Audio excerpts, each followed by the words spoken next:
War. What is it good for? Movies. Hello and welcome to Gateway Cinema, a podcast where we aim to broaden our horizons, moving beyond the mainstream films that first made us fall in love with the medium. Our first season is on the films of Christopher Nolan. This week we'll be looking at 2017's Dunkirk, comparing and contrasting with Nolan and Klimov's 1985 film Come and See. Come and See is classified as a war horror. I personally classify all movies as war horror. It's far too real and too recent. All movies as war horror. All war movies are war horror. For me, anyways. So generally, I've had a dislike for war movies, but can't escape them because some of them are quite good and they're everywhere and they get made all the time. And well, here we are. Here I am reviewing two war movies. Old men who just missed World War II really love war movies. Yeah, I'll never understand who these movies are made for, genuinely. Like, I don't think that old men, granddads, who fought in World War II, actually enjoy realistic war movies like this. It would be hard to, very bizarre if they did. So I don't know who these movies are for. So I guess we'll find out in this podcast. Ben, what are your opinions on war movies? Sorry. War movies. Yeah, it's probably one of the film genres that I'm least familiar with. Because I was trying to think about all the war films that I've seen prior to the ones we've seen this week. So I'd already seen Dunkirk just once, and it was less than a year ago. I've also seen The Monuments Men, which is, I think, is a war movie you'd actually quite like, Haroon, because it's kind of a cheesy war movie. That's the one. I think it's got Matt Damon. Does it have Ben Affleck? It's got a big cast of people. I think it's got George Clooney. Yes, yeah, George Clooney, Ben Affleck. Is Ben Affleck in it? Maybe. Oh no, sorry. I think maybe Ben Affleck isn't in it. Whenever I think of Matt Damon, I always think of Ben Affleck because they're lovers. Yeah. Well, according to a film correspondent that we used to. But yeah, in terms of war movies, I'm not really that familiar with them, to be honest. Yeah, Monuments Men, Dunkirk, and now Come and See. Not I'm sure there are others. Ryan? I feel like I've seen so many horror war movies. I keep getting it wrong. I'm going to keep getting it wrong for the entire podcast. So I think what we'll do now is just a disclaimer. I'm going to refer to war movies as horror movies throughout the remainder of this episode. And that's the end of the disclaimer. Thank you very much for listening. And on with the podcast. Hang on. I just want to dig into your reasons for disliking movies a bit more. I'll tell you why. The 20th century was a blood-soaked century in which more than two world wars happened. You had the Armenian genocides, you had a number of atrocities that happened elsewhere in the world that weren't even concerned with World War II. But World War II was very much the forefront of it because it affected, we live in the Western world. It affected the Western world quite a lot. And so we are exposed to these two world wars more than other atrocities. But the 20th century was way worse than this, right? It was a very horrible, blood-soaked century. It was 100 years of war, and it has never been this bad before. In the history of humanity, it was never that bad because of the Industrial Revolution, right? And so once, we had factories and fossil fuels and able to execute military operations using industrial methods, right?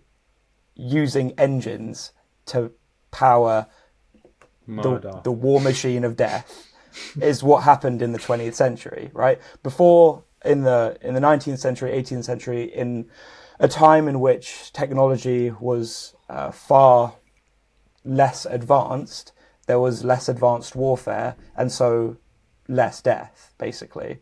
But I don't think Advanced Warfare came out until 2016. Oh, what, the Call of Advanced Warfare? Yeah. 2016.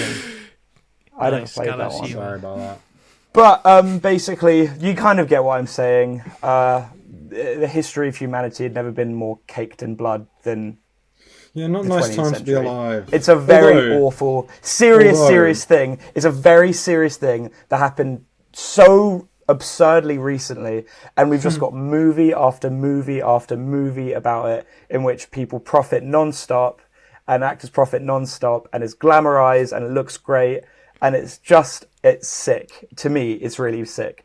But that's what it is. It's what it is. Because Matt says, kumsi kumsa, maybe this, maybe that. No, I get was me saying it's not glamorized.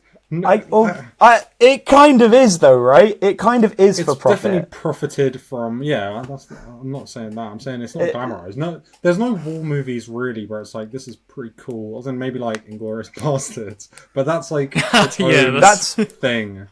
Maybe we'll talk about that a bit. That's a war film that I have seen. It's not really a war film.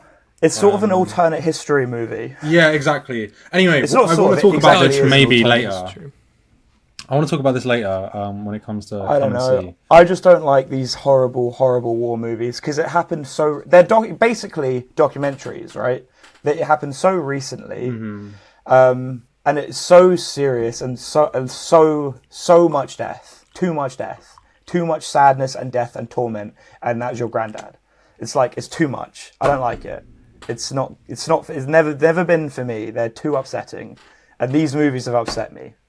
That's it. I'm done. Matt, so what are your thoughts on war movies in general? Like them? Dislike them? Yeah, I suppose generally I'd say I don't like them, but I haven't seen a crazy amount, and I morally don't like them, but in practice I sort of like the ones I've seen, but I sort of roll my eyes anytime someone's like, oh, let's watch fucking this war movie. I'm like, it's not for me. But then, I don't know, again, I've only seen a handful. I like Fury. I remember liking The Hurt Locker when I was fucking 10, whenever I watched that. Actually, did I? I don't know, vaguely. I really like Jarhead. Has anyone seen Jarhead? I've not seen Jarhead. No, but you saying That that is just reminded me such- that I have seen Full Metal Jacket, which Yeah. I've seen that I did as well. remember enjoying. Heart-wrenching. Yeah. So, yeah, I sort of roll my eyes because it's sort of, especially being in England, it's such a fucking...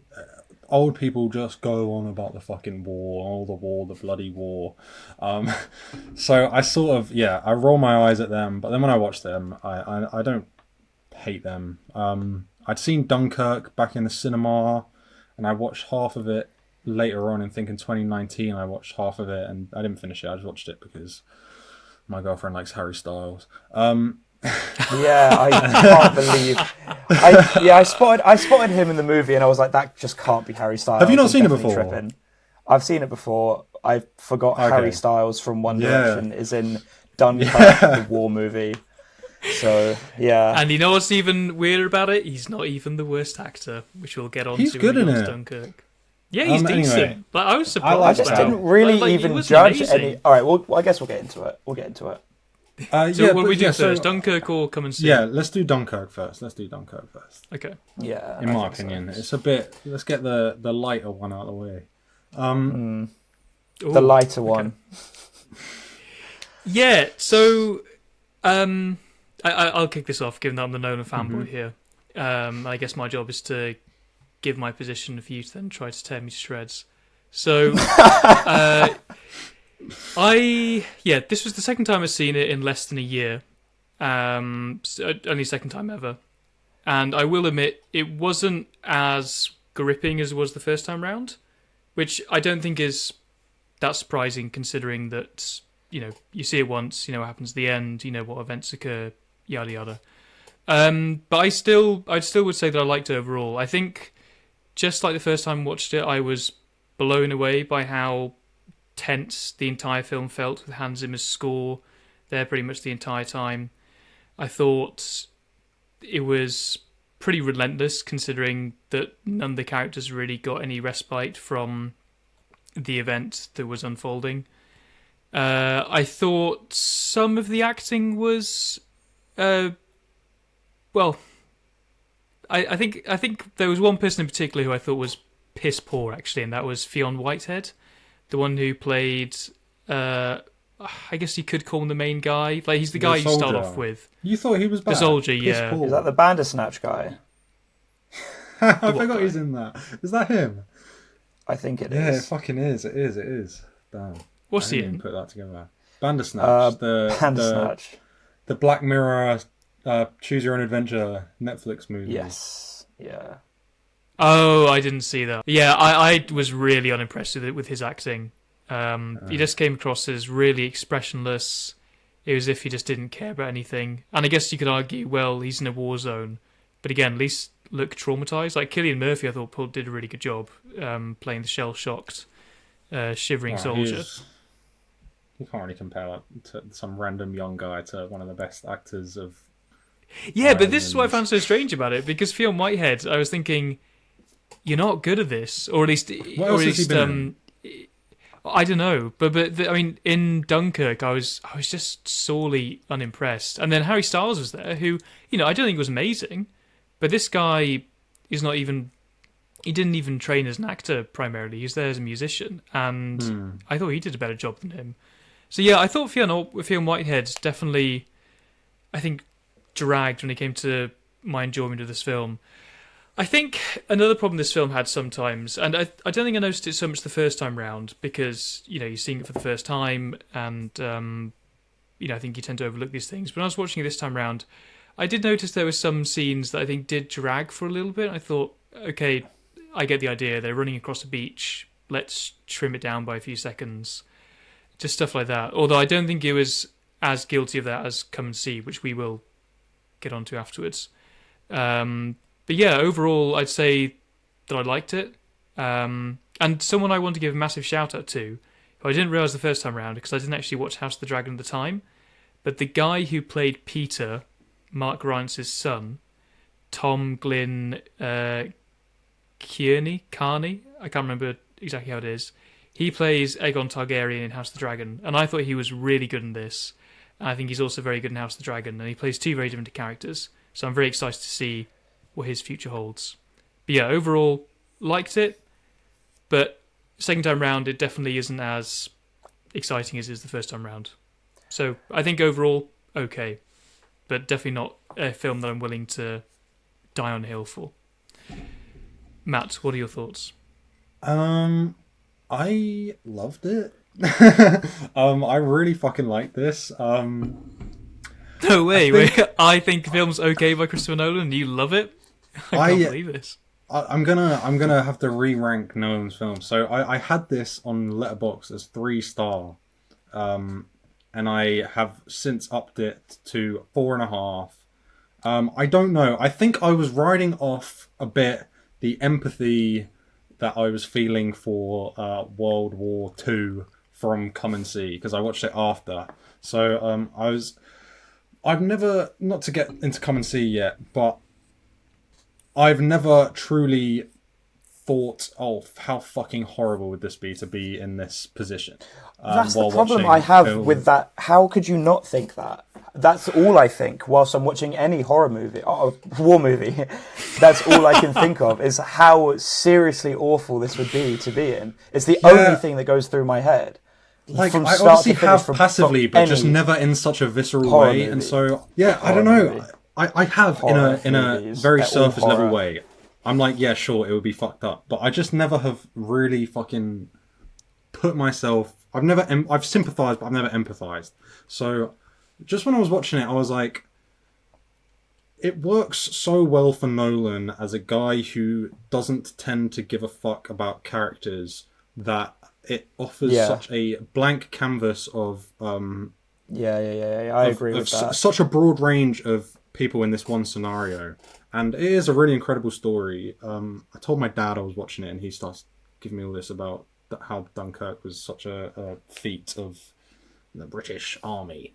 And so just having all that in mind, and knowing Nolan and knowing, like, sure, it's not going to be the most deep philosophical movie ever, I think it worked in a really powerful way. And especially, I really like the time shit he loves to do, where it all comes together. It's all taken place over a different period of time, but it all peaks at the same point. It all worked really well for me. Christopher Nolan manages to get his time travel fetish off in the war movie. In the war movie. Fair play to him as well. I think war movies need to have a gimmick, especially now, where, like, I think it needs a gimmick. a war movie because we've all seen it. It's all the same thing, but to have a unique storytelling you liked aspect. the time travel element, or I not time liked it. travel, but like the time I liked manipulation. it. Because the Yeah, first time yeah, I it watched makes the things film, I remember interesting. thinking, this is really strange. And Same, then I watched the second same. time, knowing that, I then thought, oh, okay, I get this now. Like, I get that this started a week ago, this started a day ago, About a and week this ago. it started 1 hour ago. But then it also got me thinking, why have you done this? And it just struck me as pretty pretentious, and it just I don't reminded me think of it's some things that I pretentious. didn't like about Oppenheimer. It is kind of pretentious now that you put it that way, to be honest. It's in a way pretentious, but I don't think it is. I think it's just he's bound to do it because he's just obsessed with it. He's obsessed with things happening at different times and then they all happen at the loves it, same doesn't time. He's done it He does love times time. off the top of my head. I just think it worked as a way to keep it interesting, and it's pretty experimental, really. Like, I can't name another But you have to basic think of the A to B purpose, though. film. What's the purpose of him putting time travel into Dunkirk? What is the actual Well, purpose? isn't time travel? That's my It's- issue. That's my issue. Telling it in a non-linear storyline. Yeah. Not time travel. What's the point I of think that? it's just the catharsis and to have them all Yeah, one fine. big loop, That's one fair small enough, loop, actually. one smaller Seems loop, okay. and they all coalesce at the same point and peak at the same point. And I just think it's a really For interesting emotional way. value, then yeah, I'm okay For with the understanding visceral it from that experience of it. perspective. It worked for me. It worked quite a lot for me. So, just on this issue of like empathy and sympathy, so did you find that throughout Dunkirk, All those human So- emotions that Ben will eventually understand. And Nolan will eventually. honestly, you're going to think that I'm psychotic by the end of this episode after everything I have to say. But God. did you find that when, so let's say a ship was sinking, like capsizing because he was being torpedoed, did you find that you were empathizing, sort of sympathizing with the soldiers? Because what I found really had the emotional heft in this film was and I think it's fair to say we're going to be spoiling aspects of this film anyway, it's the assault and eventual death of Barry Keoghan's character George. But it's not so much his death. Bandersnatch, Harry Styles. Sorry, go on. But it's the way I think Tom Glynn, Carney's character, was constantly caring for him, and the fact that at the end he sends his photo to the local paper, and he gets his dream come true. And I really like kinda that, and I love that the first for time me- round. I loved it the second Yeah. time round as well. But the others, Yeah. I wouldn't say there was emotional investment in the deaths of the others. I remember thinking, oh, this is bleak, but I didn't get that sense of empathy from the others dying. Who died? No one really died beyond them, really. Barry Keoghan No, died. I mean in terms Yeah. of like the Just the general soldiers. all the soldiers. Like not necessarily the ones we get to know, but just the soldiers Yeah. who died. Yeah, not so much. I sort of felt like the claustrophobia of it all. I'd say the boat sinking got a bit repetitive by the fifth one, but I guess if it happened, it happened. But yeah, I guess I didn't resonate with any particular deaths. It was more. I think maybe what Ben's maybe asking is, do you feel much when Barry Keoghan bites the dust? And No. the answer to that question is the classic Nolan problem of he can't create a good character with a good story arc, because Barry Keoghan has a couple of lines in the movie. He's just a simple little boy. All he's doing is a simple boy just going off to war for the sake of, I think this is maybe cool. He has, Yeah, a bit of a cool I would go as adventure. I'd go as far as to say that Barry Keoghan has 6 or 7 lines in the movie. And at the end of the movie, it's played off to be this big dramatic thing that the person that he got on the boat with goes to a journalist, and the journalist publishes that there was a hero of the character of Barry Keoghan who died in this war. And a villain, Cillian Murphy, who killed him. And he didn't even do anything. Barry Keoghan didn't do anything in the movie. He just dies. He shows up, Yeah. he says 6 lines, and then he dies. And that's it. And then it's supposed to be this big emotional scene where he's in the paper at the end. And as usual with lots of Nolan movies and big character moments, you feel absolutely nothing because you're not encouraged to feel anything because we're told nothing about the character ever. So I did feel something, but I completely agree with your point about Barry Keoghan Kewan, I think is how you say it, not actually undergoing any Kyogen. development. Like there is no. I think it's Kewan. Hi, I'm Barry Keoghan. Okay, I will fact check that before the next episode. Keoghan. But yeah, okay, Keoghan. Check that. So I agree that he didn't undergo any character development. Like the guy just had no character. He was just a simple little boy who died literally by accident. He's very good at playing a simple little boy, that Barry Keoghan, man. Yeah, it's true. I really like him in. I really like Barry Keoghan in Dunkirk and Saltburn. Those are my two favourite. Saltburn is amazing. I've only seen Saltburn once, but I love that film. Like it is. The best time watching I understand why people say it's trashy. I love that it's you love it. Funny. I love it's that you just. love it. I mean, it is just a trashy. Talented Mr. Ripley. I've heard it also has inspirations from Brighthead Revisited. I haven't watched it, but I find that film really funny. I find it funny. We should review that at some point. Yeah, I would actually not mind reviewing that. I don't know which Nolan movie we'd pair it with, though. The Joker. With Barry Keoghan's character, I didn't have any sympathy for him so much. I mean, obviously, I felt sad that he died, but I didn't really feel much. But he got what 6 lines of dialogue. He might have got 3. He might have had 3 lines of dialogue in the movie. Yeah, but I think what I liked about that sort of story was Peter, the one played by Tom Glencarney. I really liked the fact that he was trying to care for him and that he tried to do him justice by giving his pictures to the paper. And like I said, I did like the way that he brought that character to life. And I think he and Cillian Murphy were the two standout performances for me. But there wasn't much else that I resonated a lot with emotionally in this film. But I think it is tense. I do remember watching it the first time and thinking, wow, that was pretty relentless. And I wish that I watched that in the cinema now. I will say about the movie, I thought it was visually quite spectacular. And obviously Nolan's sort of known for making really amazing visual masterpieces, and I think this is one of them. For me, I thought it just looked really, really good. If you go to the 49th minute, and I noticed it down because I thought these shots were just so spectacular, there's something really nice about a lot of the shots around the 49th minute, and I think a number of them could well have been just taken as snapshots and made into paintings. I think they really are that spectacular, and I think, like you said, there is something quite stunning about a lot of the visuals in this film that I did really like. They do some really nice long takes at the start as well, and I like a long take. Who doesn't like a long take? Yeah, no, I did like it, and I thought there was another harrowing scene when I think somebody asks one of the officers, or one of the high-ranking officials anyway, saying, "How do you know the tide's coming in?" Because that's when all the bodies return, and you just see all the bodies starting to float towards them. I think that was a nice, example of them trying to evoke a pretty sort of harrowing mood. What do you guys think when all the bloody British boaters turned up with their boats? Because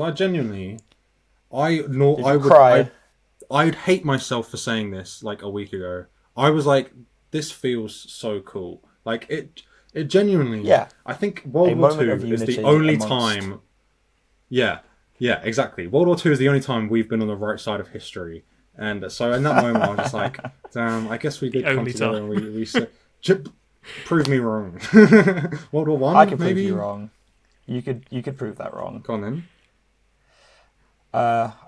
World War One. World War One. Yeah, that's a good World War one. One. I don't know about the politics of that enough. That all seemed for nothing. Only time been on the right side of history. Surely. Either way, that's not relevant. But the boats coming in, I agree. That was really cool. I thought it was such a seeing all the cool civilians moment. take part in the war. Like, yes, we're bringing our boys home. Love that. Yeah, it was cool. It was really nice.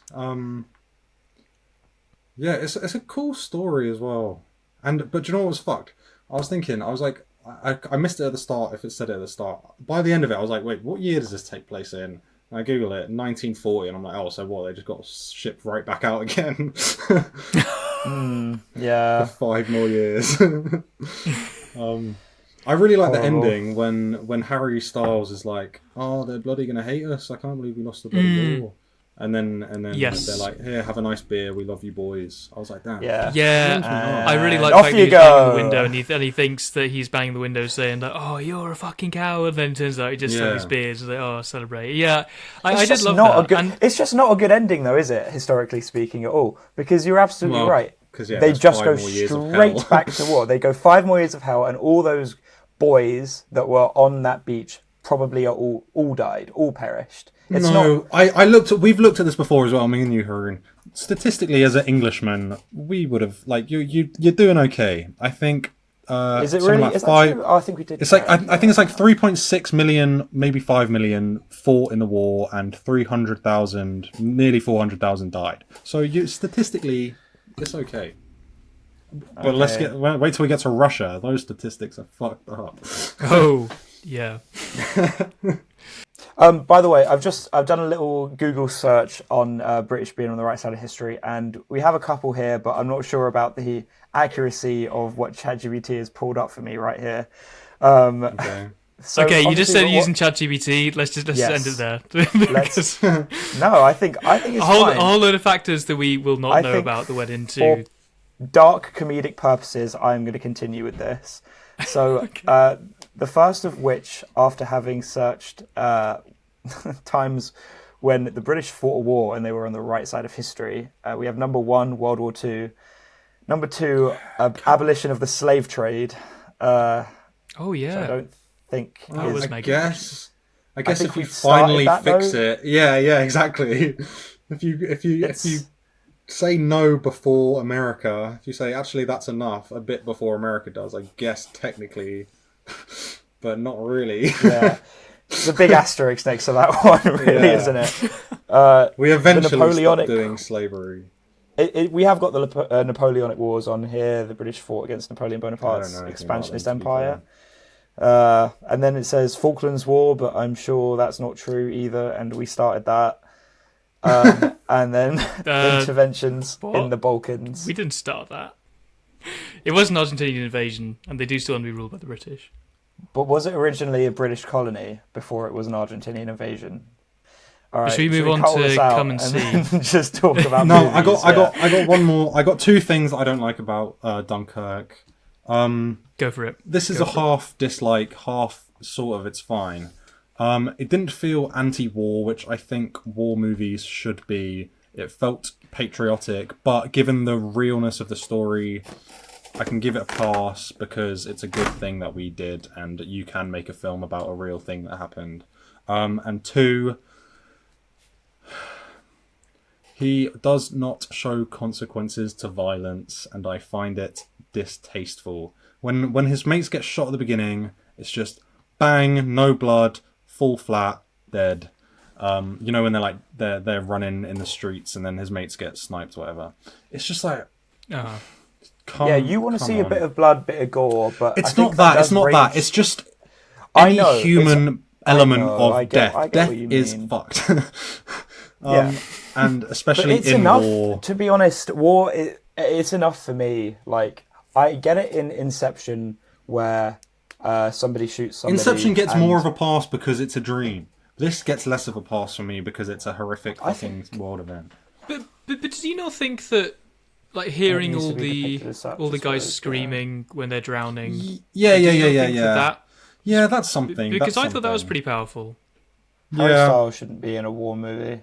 I really like the boat bit when the boat's getting shot at. Harry Styles shouldn't be in a war movie. Yeah. He can be in it. He was good in it. Harry Styles shouldn't be in a war. I don't think I should. I feel like I could keep saying that, though. I feel like I should keep saying Harry Styles. I think Zayn Malik would have been better. Harry Styles from One Direction shouldn't be in a war movie. Harry Styles I thought, from to the One guy's Direction credit, should not be in a war movie ever.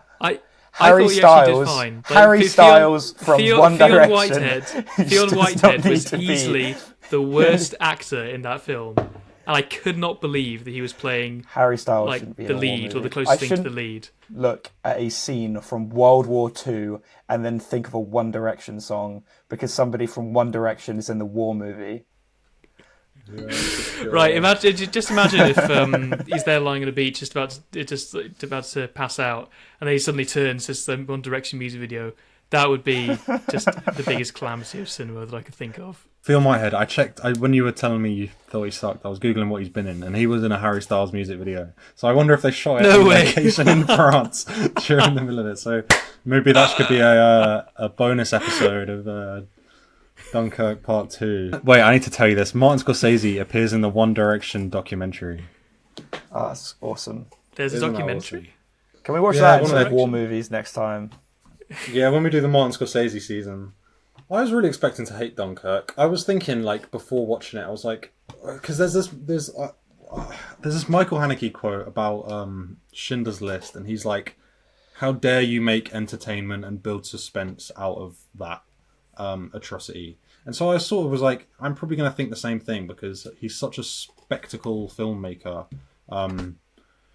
So I was like, damn, I'm not gonna like this. I'm gonna be like morally upset by it. But yeah, no, it was good, and it really it captures what he was going for very well, and it works to his style or lack thereof. I just feel like, to me, it's just war movie. It's just war movie.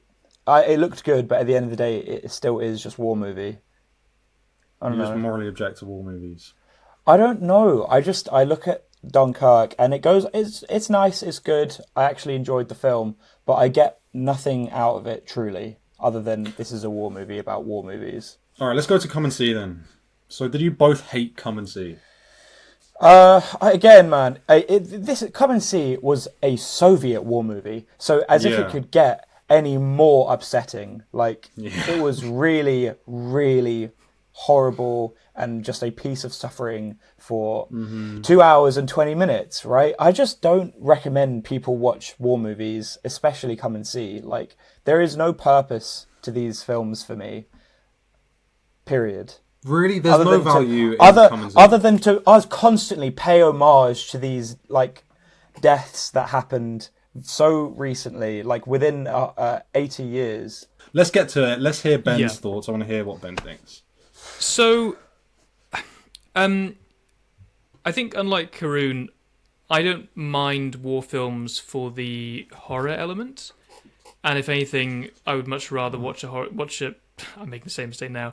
I'd much rather watch a war film that actually does have some elements of horror. Like, you feel really tense the entire time. You don't really feel as if there's any respite from anything. And I think the problem I had to Come and See was that I went into it thinking, oh, this is going to be a horror film. And I actually really like horror when horror delivers for me by actually scaring the shit out of me.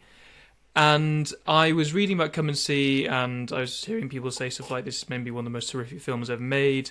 It's meant to be, I think some people describe it as the only anti-war movie, or, one of the best anti-war movies.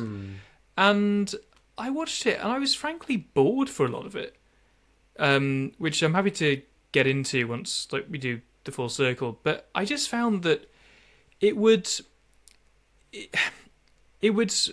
create a sense of fear, of dread, sometimes really well, and then it would follow that with just a bunch of meandering, going from one place to another, and it would then try and throw you back into a scene or just a whole act of terror and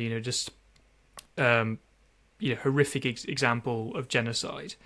And I thought the problem I had with the film was that it just kept on sort of chopping and changing between the two of them, that I never really fully got into, the mode that I think he was hoping for me to get into. And so I found that by the time I finished at least the first half of the film, I was just really bored, and I was really using my viewing experience as an opportunity to actually learn more about what it is that I like and dislike about film. So if there's ever something that I saw that I liked or disliked, I'd always note it down, and that was the main thing that I was on the lookout for by the end of it. So yeah, I'd say disappointed. Really, I think I can go into detail about that, but let's hear from you, Matt.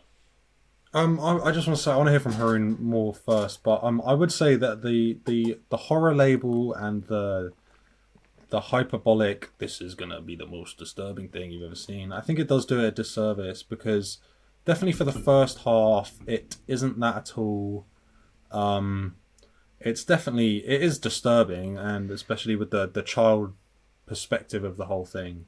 But Yeah, I do agree. While I was watching, I was like, okay, this is a bit exaggerated. The reputation it has, but by the end, I would be lying if I told like my mouth was grimacing for the whole last 45 minutes. Probably, I was just like, I just could not take my eyes off the screen, and I just had the most fucking miserable look on my face, and it profoundly affected me. See, I don't mind watching horror movies and then feeling bad, and then you leave the cinema. I was like, oh, but that was fun though. That was like kind of exhilarating. Because in horror movies, generally speaking, none of it ever happened. And sometimes it says based on a true story. They never are those ghost stories. Yeah. But with these, I thought The Conjuring was real, man. What are you talking about? yeah, spoiler alert. But yeah, unfortunately, with these, unfortunately, it doesn't matter. Fortune does not dictate the past. These war movies are real. They did happen, and there is no escaping that either. There's no escaping that feeling once you watch Come and See, and you experience the change of a young boy. The change of a young boy from his perspective, and how evil war is, and what that change can do to somebody, and how serious war is. Unfortunately, you can't just leave the viewing and just be like, "All right, so time for something else." It's like this is very real, and this is just one of millions and millions and millions of kids that this has happened to. So I just can't feel good about it. It's like a normal horror movie. I can't leave that experience and feel good about it. I don't feel good after watching these movies. You're not meant to, though, and that is the point. You're obviously not meant to feel good after Come and See. I think that's a good point of the film for you to have said this. I think for me, that's like where it scores points. Yeah, I was going to say this is kind of stupid, but yeah, a horror movie is like a fun. It's like a fun house in a theme park, and a war movie is like it's a fun house except they murder your entire family in front of you for real. Yeah, it does feel like that. It actually it's does. like if you go through Saw Alive at Thorpe Park. They're just a bummer, man. Movie. It's like it's a Thursday evening. I feel so bummed out by these movies. You didn't need to watch them back to back and right before we recorded this up. You watched them back to back. I did, I did. But I feel like with Dunkirk, 5 hours of misery. I don't feel. Yeah, no wonder why you didn't like it then. I don't feel remotely as bad after Dunkirk. Good. Because I like Tom Hardy, he's cool. I like Tommy Shelby, he's fun. I like Bandersnatch. I like Barry Keoghan from Saltburn. Yeah, and that's all fun and fine, and it's a Nolan nonsense, so I'm okay with that. But when the Soviets step up and show me their idea of a war horror movie, which it would be as well, then they had fucking atrocities committed against them, and I barely knew about. I knew vaguely about it until this movie, but seeing it like put into film, and at the end with the statistic of what 628 towns were burned down with everyone inside, and then looking at the numbers, 19 million civilians were killed. It's just not on. It's not on. Not cool, guys. Not cool. No wonder they're fucked up to this day. It's so dark, and seeing it from the perspective of a boy, and bro, that actor, I swear I knew kids when I was a kid who looked like that boy. Like that guy looked like someone from my school, and so I was seeing that, and at the beginning when he's like playing around with his mate and it's fun, and they're like playing war and they're trying to find a gun in the dirt, and knowing obviously what's coming. But seeing that, and I'm like sort of like smiling with them, because you can't. A child's joy is contagious. And then later on, when he's sort of happy when he's joining the war. I can't remember. It's like a rebel group. I don't think it was like the army. I don't really know. Yeah, they call themselves the partisans. Yeah, but they are linked to the Soviets somehow, because the guy, his hat or Krashenka, it's got the Soviet star on it. So they are related to the Soviets. Yeah, I don't know. I should have probably research this. But yeah, just the excitement that he has and the sense of adventure that he's feeling, and how even in the first half, pretty much till at least the halfway point, there are these moments of levity, like when he meets the girl and she's crying and then he's crying and then they both start laughing and they have this pure emotional connection, and then when they do the Hitler statue thing, it's like there's these moments where you're like, there's some camaraderie, there's some appeal to this, and then just seeing the toll that it takes on him as it keeps going and all his fucking friends die and he gets separated from this group of survivors that he's trying to provide for, his desperate desire to go get this cow back to them, and then it just spirals and spirals and spirals. It's so fucking So you mentioning that it's feel bad club. These war movies are such feel bad club for me. I can't tell you. I don't feel it's so any valuable joy. to me. Yeah, you're not meant to feel joy. You did mention something earlier, and to be honest, I'll go back on myself and say that there's absolutely value in creating war movies as a preventative effort for public sentiment, so that we can all hold hands and say, let's try not to do this again. Not do that again. If we can all try really hard to make sure that 20 million Russian people don't get exterminated for no real reason. For 27, it would be nice if we didn't do that. And that movie encourages me to be anti-war, even possibly more than I am now, I guess. I don't know. I think maybe, I guess they are valuable, but only as a preventative measure, right?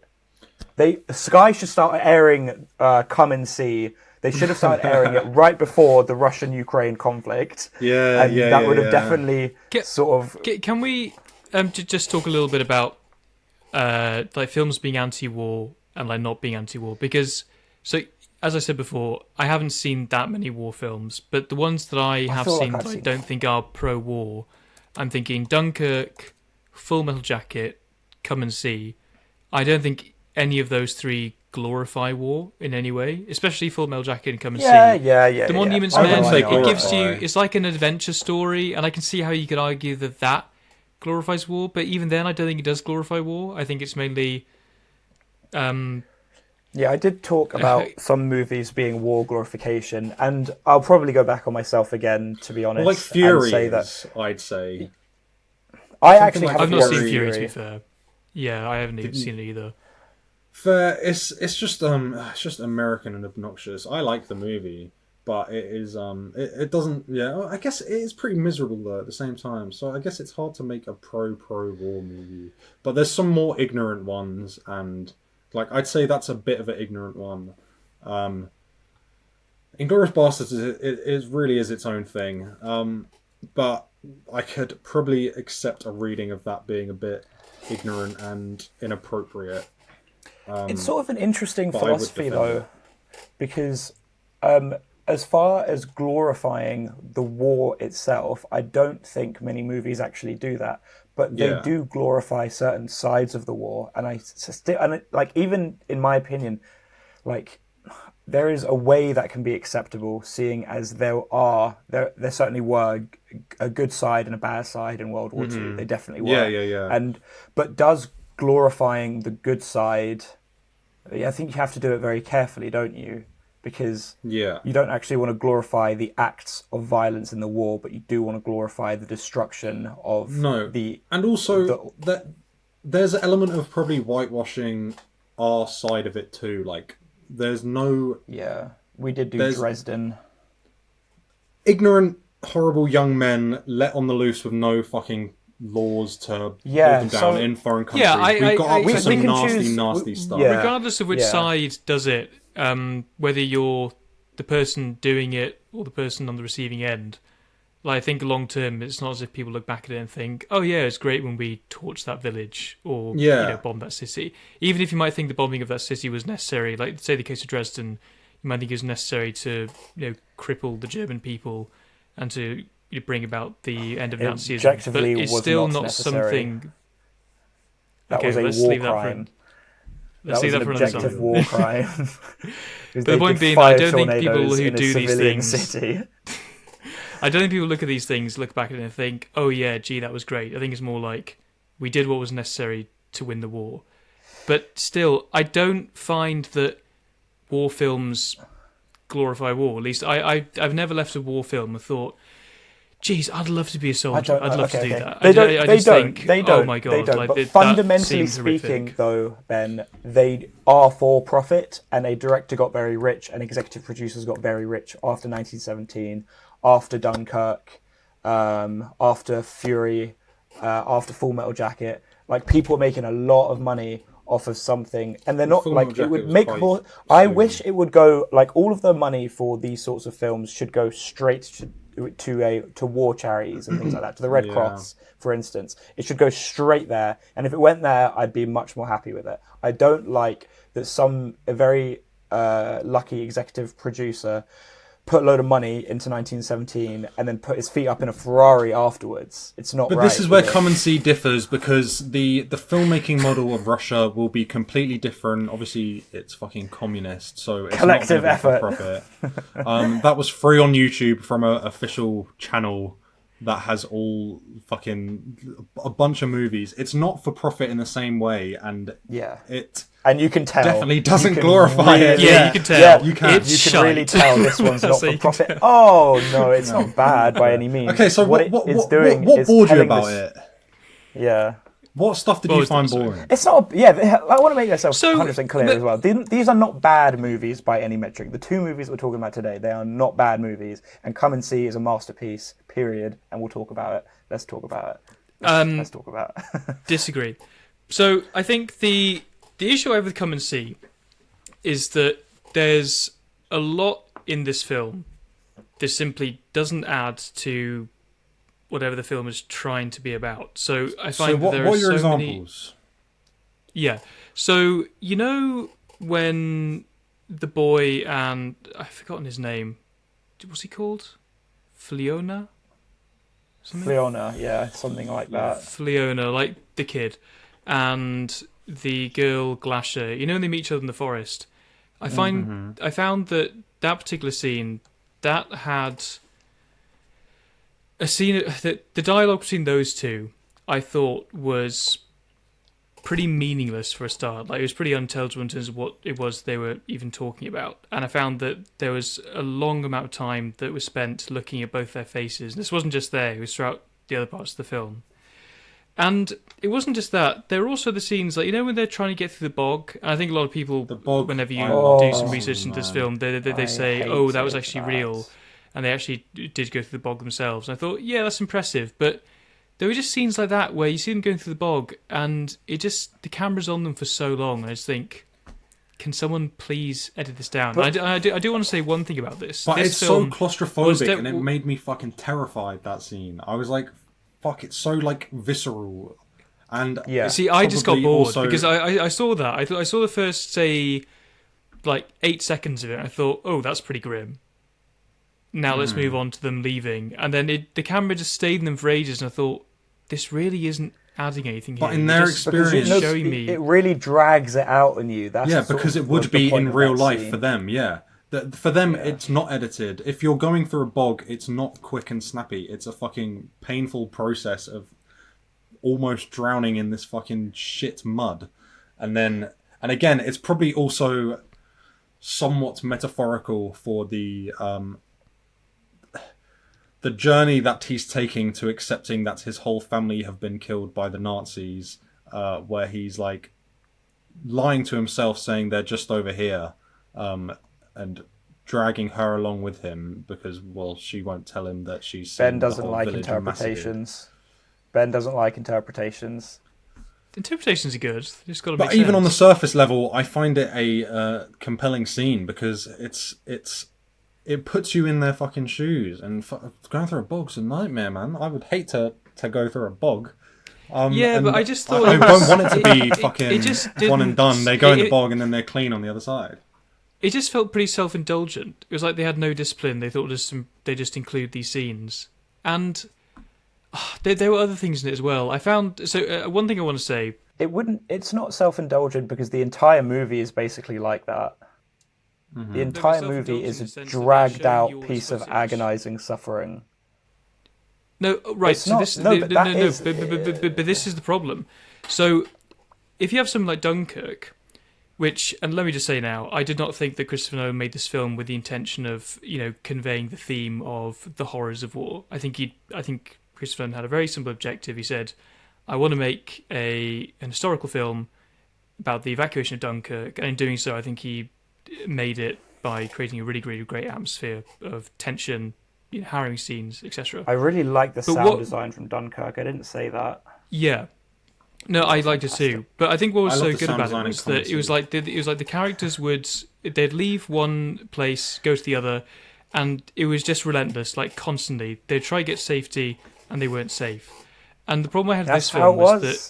that it was like no, it is accurate. But I think with this film, if what you're trying to do is convey the horrors of war, I think if you want to do it and want to get me, at least, this audience member, to actually have that feeling, don't give me these long periods of, if you like, rest, where people just wander from one place to the Soviet other. movies are a bit like that because they want to do a bit more than Western cinema.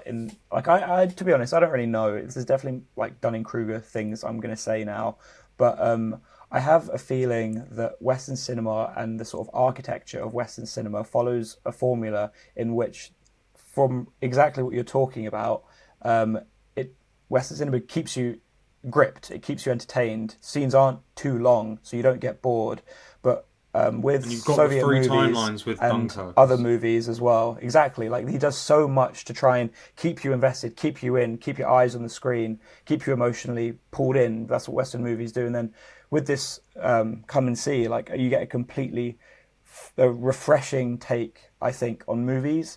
And I really like that because you can just do that in a movie. You can just make the audience watch two people struggling immensely through a nasty bog, and that will it means something.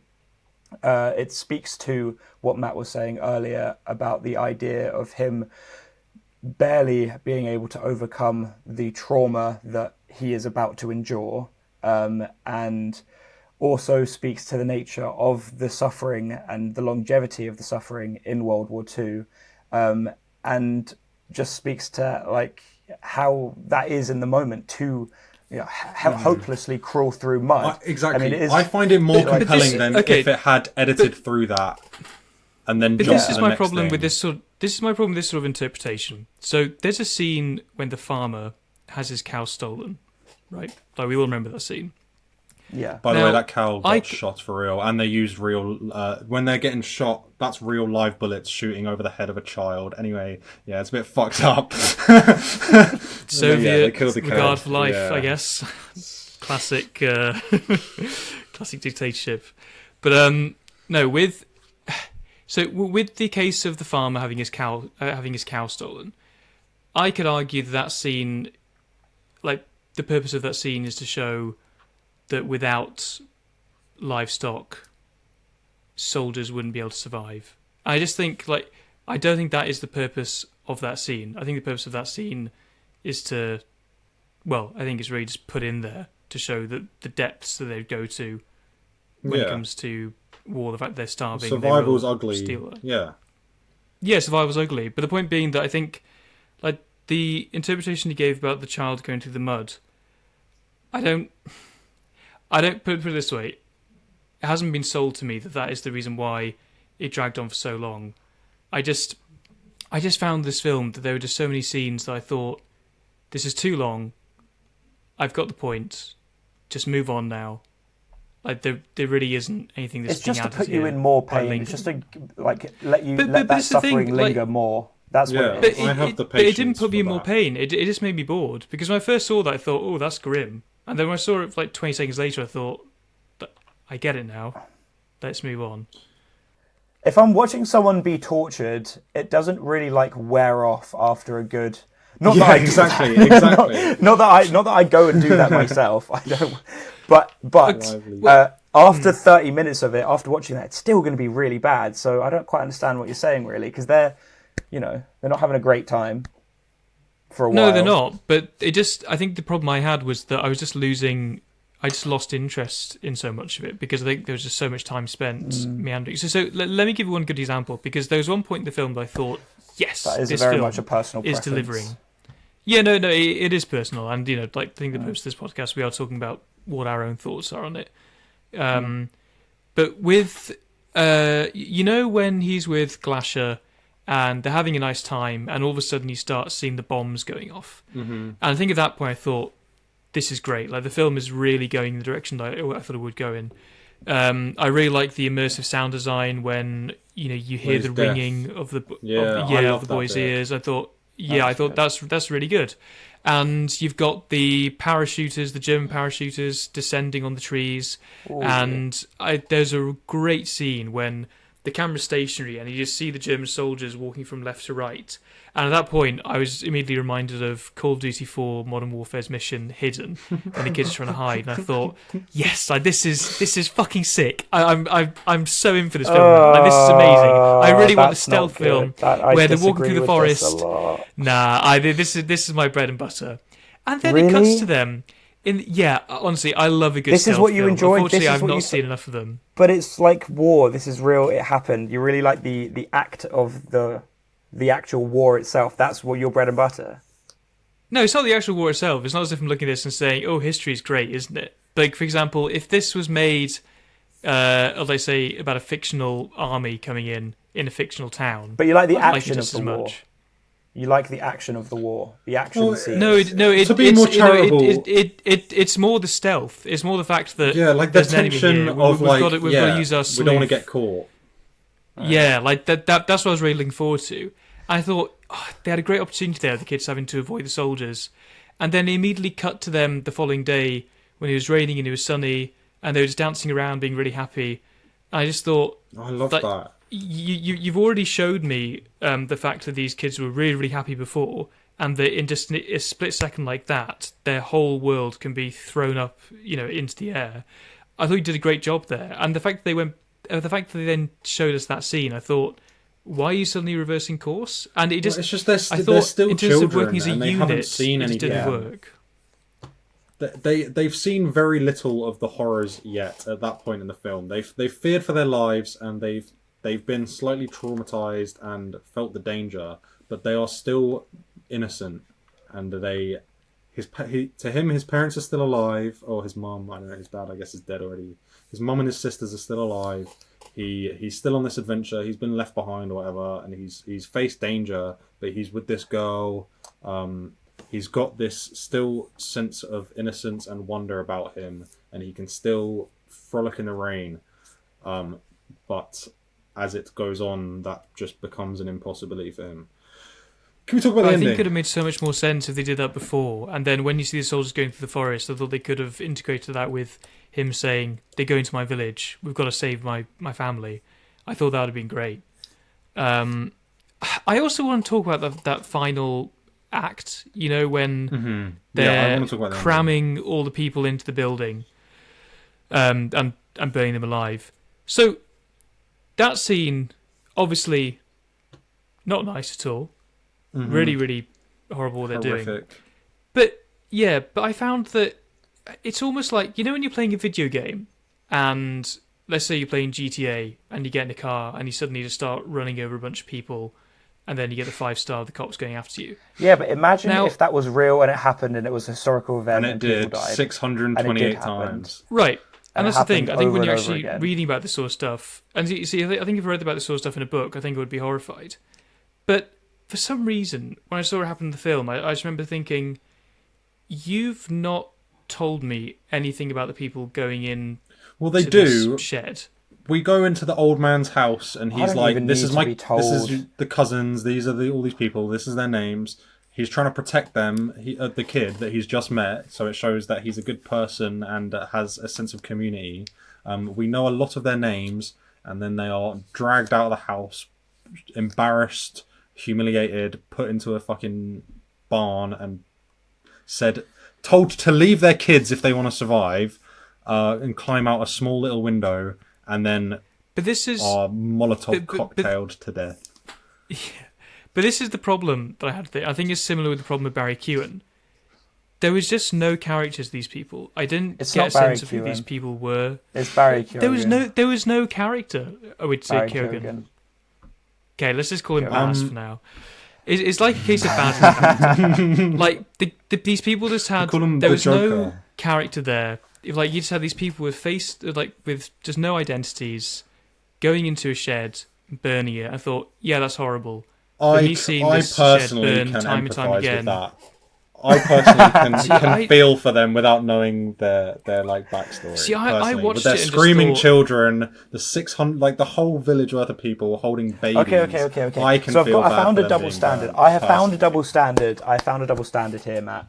That if we don't explore this, it could be a valid criticism, and we must avoid all valid criticisms at all times. So why avoid is all it valid that, criticisms? I'm just joking. Why is it, Matt, that we don't care about Barry Keoghan, but we do care about people burning alive in a house? I said that because we never hear about Barry Keoghan. Nothing. That wasn't my criticism, bro. Stuff about him. I never said that. I said that I liked that it was a blank slate for you to project empathy onto in that whole film. So I sort of I've got it on my notes that I've got it as a positive of Nolan's lack of character depth on that film as a war film. So I think it's the same thing as me being able to empathise with each soldier on the beach. And to an extent, Barry Keoghan, I think he's too iconic of a person for me to not find that character funny. But beyond that, I empathised with the people in Dunkirk, and it worked for Nolan's But I'm talking lack of explicitly about Barry Keoghan because my argument was that Nolan can't do characters, and he tries. I remember to liking make that character enough. out of Well, Barry if Keoghan. that's your point, then you defend it. Yeah, don't okay. defend So it. I'm defending it now. Basically, because he makes it. He talks. I mean, you've made a good point, to be honest. Like Barry Keoghan is a blank slate himself to project your own idea of anyone from that war, any boy from that war could be Barry Keoghan, and that makes sense. Arun, can I offer a contrast here? Because I think this was only made clear in my mind in terms of the reason why, because I've recently been rewatching Game of Thrones. So do you remember how Theon Greyjoy, really horrible guy, he burns 2 farm boys, he kills a bunch of innocent people who raised him like one of the Stark boys. And, you think, this guy is horrible, hate his guts. And then you see what happens to him when Ramsay Snow captures him, and you get the transition from Theon to Reek. Yeah, I know. And honestly, I think that scene, when the removal of his favourite toy, as he gets described, that is honestly, I think, the most harrowing thing I've probably ever seen. And I remember that being etched in my mind just for ages. I watched a movie called Come and See today, which might have actually been the most harrowing movie I've ever seen. Rather than Theon Greyjoy's knob gets chopped off in season 4. No, the reason why I mentioned this is because you also get a similar thing that happens with Jaime Lannister, and again, spoilers for Game of Thrones, I guess, given hand get chopped off. When his hand got chopped off. And again, these are both horrible characters, but there's something about the fact that of these people's identities, what it is that's led up to these horrific things happening. That even though on paper, if someone said, well, hang on a minute, this guy literally did actions X, Y, Z. Yeah, so the point I'm making here is that because you actually know the characters... Yeah, sure. But the difference between what you're talking about here and the point that Matt made that I back is that Game of Thrones, in many regards, is considered, in this particular instance, as character studies, and Jaime Lannister, there's like the character his development. With TV, you get hours and hours and hours. But I'm talking about with a war movie isn't a character study. A war movie is talking generally about the horrors. But I'd also say millions and millions of lives, right? I'd also say you can empathise through the eyes of the main boy. I can't remember his name. What's his name? Flora Buttery. Flana? I can't remember. Just call him the kid. Flow Rider. you're empathizing through his perspective of being a child and seeing this. Like, can you imagine being 12 years old and watching a fucking town full of people burnt to death while Nazi soldiers Come and See torture is the people? not a character study of the main characters at all. It's a study. No, because you don't know anything about him beyond his. Yeah. He has a family. His dad might be dead. But He Jamie goes to war. Lannister and all of that actually is character study based, basically. That's what the Yeah, show is and I'm trying to not do. saying that Come and See should have tried to incorporate character study into it. I'm not saying that, but I'm saying what I've noticed about, I think, me when I feel like, peak empathy for people. I think the people who are suffering, there has to be an identity to them. There has to be, a character that I'm aware of, because otherwise, I mean, think of it like this. You know how in films like Godzilla and Kong, the two mega Much monsters like Come and fighting. See. Yeah, much like Come and See. And To be honest, Godzilla Yeah. Godzilla is about war. That is about the bomb, isn't it? I'm thinking more in terms of Godzilla vs Kong. And bear in mind, I haven't seen this film, but having Godzilla spoken vs. to a friend of mine Kong, who yeah, I don't know if absolutely those are- loves the I MonsterVerse, watched it on a plane. he's spoken to me about what it's like. And a big feature of these films is that these two towering monsters will crash into buildings, and each time one of those buildings crashes, you bet thousands of people are going to die. And yet when you see that happen, you don't think, oh god, thousands of people have died, because you never see the actual people. And obviously in this film, we do see you the do people see the in Come and people. See. We see You them do see- pile in you- with you their do see the children people, yeah. and then burnt But- alive. Well, we don't see them burnt. But I think no, you don't. I think if you did, I think that would be a lot more a bit harrowing. much. Yeah, it probably would be a bit much, actually. But I think liked that the violence that's was the issue. mostly off-screen, but the consequences of the violence wasn't. So obviously, it might be hypocritical me saying Nolan's a pussy with his violence, but I liked that it wasn't creating a spectacle of it, but it was showing you the consequences of it. The guy who was burnt to a crisp, being like, "This is your fucking fault, you stupid kid." Yeah. That was I had an fucked issue up. with this. What? So, when he turned to the kid and was saying, oh, this is all your fault, and he starts going into massive explanation, I think this felt like forced exposition. Like he was saying, they burned petrol all over me, they did this, they did that. I think it would have been a lot more powerful if they'd said, what did I tell you? Like, you shouldn't have been digging. Like, look what they did to me, and I then could probably agree with that. dead. Whereas I thought that dragged a bit too long. I And something liked else I it. did find was Agree with that I think there was too much time spent just focusing on a person's face. I felt like there was too much time spent on that rather than cutting back and forth between that different was the people, point seeing of the their film. individual Yeah, reactions. that was the point, and I that affected me a lot. The close-up face shots the whole way through. And did he make you feel more for the characters who were being shown Yeah, the close-ups? Yeah. definitely. Anyways, I'm done with Feel Bad Club. I have a couple of nice funny things to say, so I'm going to say these funny things. Listen, so after Dunkirk, I looked up some of the most famous fighter pilots and the most accomplished fighter pilots, and the most accomplished World War II, most accomplished fighter pilot period was from World War II. His name is Eric Hartman. That's from Okay. South Park. That's from South Park. That's I'm not that's going to do that's an the first impression. one. Does anyone want to do an Eric Cartman impression? Anyone? The movie No. was terrible. I was so upset after watching that movie. That was bad. Secondly, right, so in Come and See, the female lead character looks so much like Kirsten Dunst at times to me that I just thought she looked a hell of a lot like Kirsten Dunst, and I was wondering if Spider-Man was little going to bit. show up in my sick, twisted Soviet World War II Burn My Family Alive movie. Maybe Spider-Man and Tobey Maguire could be there. Wait, if you had That's to choose one actually a good Spider-Man, would it question. be Tom Holland, Tobey Maguire, or Andrew Garfield? I want Tom my Holland God. traumatized. You want what traumatized? Tom Holland. I need him to see that. I need him to look the horrors of war in the eye and become a changed man forever. I wasn't thinking Okay. so much about. I suppose character growth for Tom Holland would be something he requires if he's to be a Yeah. better actor. But I was thinking. I think my Tobey instant- Maguire is the worst out of those three. You take that back. My instant reaction to that question of which Spider-Man would I like to have and come and see is which one has the most power to stop the atrocities from happening. Oh no. So I'd pick the most powerful Spider-Man. Basically, I'd say out of the Maguire. three. And I think if there had I to be think that one, would be I'd think Miles it'd be Morales Maguire. because he can enter extra Oh dimensions. yeah, And so yeah, maybe he yeah. could stop the war. And he's got electric powers. Yeah. Sorry, Let's go on. go. Let's go on to the final bit of shooting the portrait of Hitler and the reversing footage throughout the Holocaust, all the Nazi rallies going back all the way to fucking baby Hitler, because that made me cry. Really? Yeah, genuinely, I cried.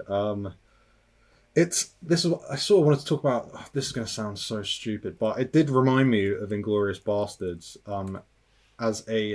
It's such a weirdly wholesome thought for Tarantino to have, and the same with Once Upon a Time in Hollywood. Of like, I wish I could take this all back and change how this happened, and it's definitely a childlike thought to have, and it worked very well in this film because he is a child and he's shooting the portrait of Hitler that his shadow is over the top of, his reflection is over the top of the picture of Hitler, and he's shooting it, which is the only time he shoots in the whole film, and in his mind it's reversing all the damage that Hitler has done until he sees baby Hitler, and then he stops, and it just was such a crazy strong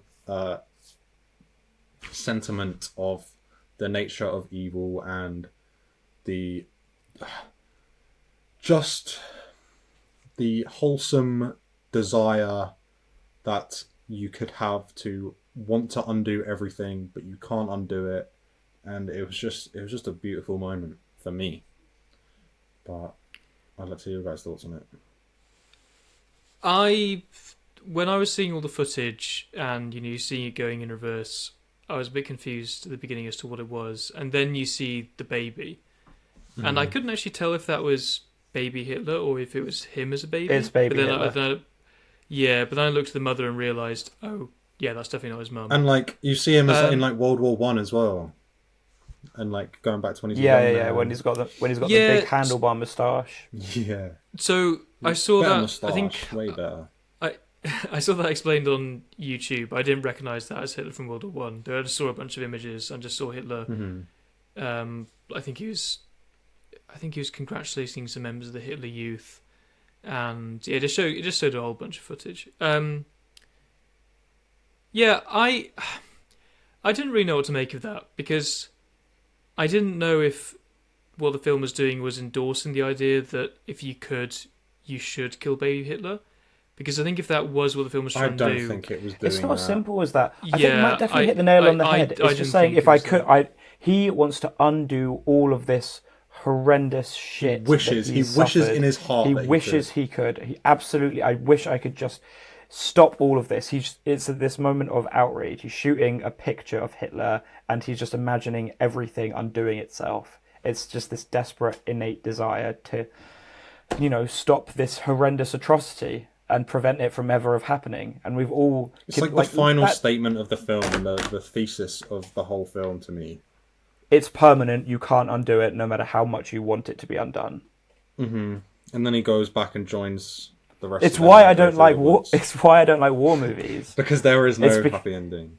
There is no happy ending. You can't It machine is gun this Hitler bad. in It's the always face. this bad. There's no amount of bullets you could empty into a live symbol. neo-Nazi that could undo the torture of the 20th century.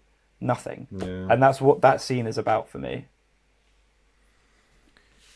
I find it more uplifting than that, which is also a good thing about the movie. And just I find none of it interactivity optimistic. It's not optimistic. It's just a powerful statement of that we need to do better.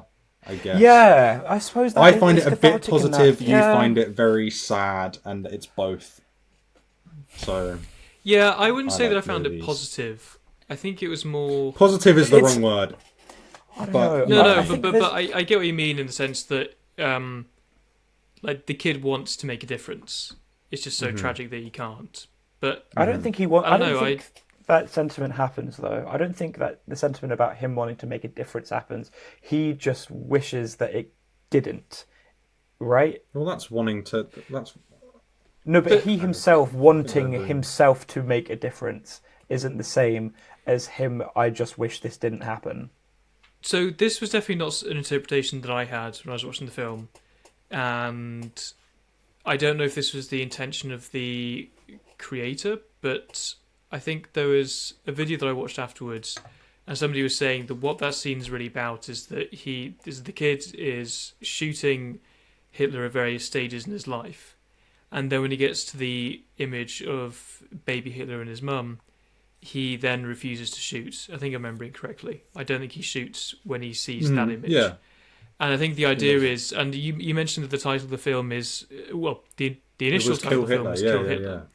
And the reason why was, well, I think there are various interpretations, but the one that I heard was that the idea was that I think that it was titled Kill Hitler because the director wanted you to kill the Hitler in you. Yeah. And if you like, which is the why child his at the shadows end is over the top of it. Oh. His shadows. It's like any of the boy when he's looming over the Hitler poster. His reflection is on the water over the top of the photo. So that's where it's the part of him that he's killing as well, and it's.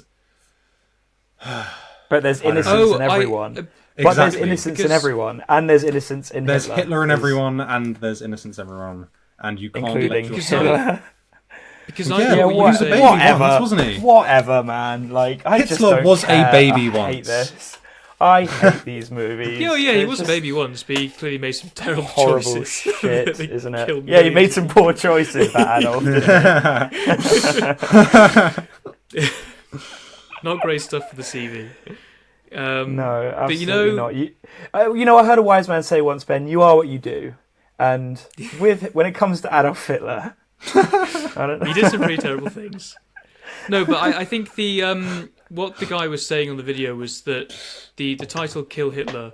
The idea is that the kid has the opportunity to kill baby Hitler, but if he does kill baby Hitler, he's gone down to his level, and he chooses not to, and therefore he's killed the inner Hitler. Dumb. I think stupid. that's a hell of a load butcher of baby mental Hitler. gymnastics. I'd throw baby Hitler in a blender immediately if I could, and both of you would too, if you're decent people. Yeah, I don't think it's saying that he would... I don't think it's saying what that video said that it's saying, but it's sort of along those lines in my interpretation. It's just the recognition of there was once innocence here, and it's become. But it's up for it really is up for interpretation. Yeah, exactly. The movie doesn't tell you anything. I don't think that's the correct interpretation, by the way. I think there's a whole lot of gymnastics going on there. But it was one theory as to why it's called Kill Hitler. And I thought killing baby Hitler. We should all kill baby Hitler. You should. You have to do that. Well, you should. But if you go back in time to kill baby Hitler, then you get rid of the cause behind you killing baby Hitler. It's like it's literally impossible. Kill the baby. What? Well, no, but in the sense that so the reason why you go back in time is because okay. Let's not think about like the film is not about going back in time and killing baby Hitler. It just isn't about that at all. Yeah, Dunkirk I think might be. That's about time travel. I did though playfully say if we could go put baby Hitler in a blender, then we should do that. But that's separate to the movie. That's separate to the movie. Yeah. The movie is saying there is innocence in everybody and there is violence in everybody, and you should try not to be violent and you should try and be a good person. That's what the movie is about. At the end there, in that specific scene. That's I don't know. I don't get too much more out of it than that. I don't think it's asking us, after that entire movie of non-stop pain and suffering and agony and monstrous atrocities, at the end of it, just be like, yeah, but would you kill baby Hitler though, bro? Yeah, that's the thing. It's just not doing that. It's not doing that. Yeah, no, but that's my issue with these sorts of interpretations. It clearly the entire film is, the entire film is about something, and then you have this picture of Hitler saying Hitler the Liberator, and then you have all these sprawling images and say, "Oh, this is what the film's about the entire time." No, like that is not linked to all the previous. Yeah, so the actions. video that you watched with that interpretation, Was we should wrong. bring him onto the podcast and we should berate him until he believes. Well, what I we gave him a think. dislike, so that's probably the closest thing we can do. Give him a dislike. Yeah, if I don't like a Love video, justice. I'm disliking it. If I Love like that. a video, I leave a like. Justice has been done by Ben Garson Justice today. has been done. Okay. Do you not leave dislikes if you don't like videos? Nah, don't leave a dislike. Don't leave a like. Don't leave a I dislike. sometimes Really, do. I'll leave a like if I think the video should be pushed by the YouTube algorithm, though, because Everyone That's like what I this think. video and subscribe, but don't dislike it. That's Okay, what I guys, do we want to assign an arbitrary number to this fucking statement on human suffering and atrocity? Because I do What? 5 stars. 5-star. 5 stars, right? Five-star. Rate the movie. Rate the Yeah. torture movie. Rate the torture movie about The war horror human torture movie. suffering that shouldn't be. But just to be put clear, into we are number. giving it ratings in terms of how much we enjoyed it. Both not as up a- to you. as a film. I No, only I have don't. one I don't feel the rating scale, need and to it's- rate this movie. I could rate Dunkirk because that feels like more What's that then? something that deserves to be rated rather than come and see. Dunkirk, I don't know, out of 10. Don't know, probably a bloody 6, maybe a 5 out of 10. I don't care. I don't care about horror movies. I mean, I do, but I don't like them. You know I don't. So for me, these movies don't get much. Come and See will get a 10 because it is what it is. But Dunkirk gets a 5 or a 6 because it doesn't explore or make me feel as bad as I should feel watching a movie about horror war. So, yeah. Dunkirk gets a 7 from me, maybe even a 6, actually. That's- Maybe a 6, but 7 maximum. And I Come can't believe and I See like Dunkirk gets the most. and Come and See gets a 2, 5 or 10? 10. Wow. I don't want to Come do and this See. podcast anymore. 2 out of 10. 2 out of 10. Yep. You are a Bro. sick man. Sick man, sick thoughts. Thoughts. I don't know what to say about that. I really don't know how Yeah, to I'm going continue. 4.5 stars for Dunkirk and 5 for Come and See. But the 5-star is a infinitely better than the 4.5. 4.5. I don't know why. I just enjoyed it a lot. Dunkirk. I liked. I liked watching it too. And I liked it watching did, that as It well. worked for me as a Nolan film. At the same time, whatever. But yeah, Actually, you know what? Come I'm and going See to is increase a mine to a beautiful, 3. profound piece of art. I'm going to increase mine to a 3 because I learnt about the value of film editing, which was very, very scarce in that film. So, Matt, I want to let you know that I'm very appreciative of your editing efforts when you're doing this podcast because editing is important. Yeah, we need to edit this podcast quite a lot. Cut out everything Ben said. Well, I would like to take out the part where I mentioned throwing baby Hitler into a blender. No. I think that's too You've much. mentioned it 3 times now, so it's staying in.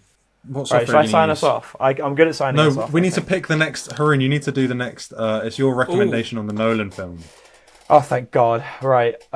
So the Nolan movie that I think, obviously, if we're going to do the Batman movies, we do have to do Batman Begins, Dark Knight Rises. Yeah, Has to be yeah. in that Agreed, order. agreed. And we also have to do that 3 as 1, 2, 3. We can't do a movie in between, right? Or can we? Or can No, we we not? can Well, do. We can if do. you- We can do stuff in between.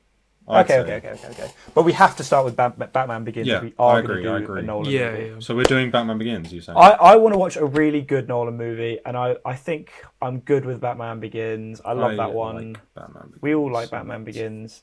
What are the others? Let's just have a look quickly. I'll tell you. It's following Memento, Insomnia, Batman Begins, The Prestige, The Dark Knight, Inception, The Dark Knight Rises, Interstellar, Dunkirk, Yeah, Tenet, that's and you're there, Oppenheimer. you're there. Okay, I'm looking at his movies, and I think I'd love to do a Batman movie at this point. So let's have a upbeat, smiles all round episode with Batman Begins. Okay. And what we're going to pair with it. I want to do Taxi Driver because I've Okay, not seen I it would I for agree don't with want that. to a do long Taxi time. Driver. I don't want to do Taxi Why don't you do Driver. Taxi Driver? It's Why? Feel Bad Club. That's why. I feel bad at the moment. But I don't think want to watch about it. Taxi Driver. It's so Feel Bad Club. It's such a good It's comparison Feel point Bad of like Club. how I someone. want to watch a happy movie. We're not doing I any wanna- happy movies here. There's no happy movies. Like what? Oh, What's a happy man. movie we can do with Batman Begins? There'll be so many. I'm trying to think Right. of any happy movie we could do with any Nolan film. Like, they're not happy films, are they? Yeah, exactly. They're not fucking comedies, are they? It's about a guy whose parents get killed and then he undergoes a physical and mental transformation and becomes a vigilante in order to right the wrongs of his trauma. Rightly or wrongly. What, Taxi Driver? No, Batman Begins. But Taxi Driver is also yeah. about a man who sees the fucking ills of society that he perceives and then becomes a vigilante. And it's by a little guy called Martin Scorsese who... Yeah, but it's just Feel Bad Club. It's like we could do First 5 Reformed, hours. which is worse Feel Bad Club. I would not mind doing First Reform. That's fine. That was my other suggestion. Same writer as Taxi Driver. We could do Oh, is both. it? I might watch I would like both. to do. I'll do First Reformed. I would love to do this. This will be a better conversation. I'm going to watch Taxi Driver as well, and I think you guys should too. I'm on. 'Cause I Yeah, just it's want- been a I'm long not time. gonna. I should watch it. I guess I will watch it, but yeah. So let's do. But First Reformed and then let's do Begins. First Yeah. Reformed. Yeah. All right, sound. Cool. All right, Okay. Haroon, thanks for sign us tuning off. in to episode 2 of Gateway Cinema.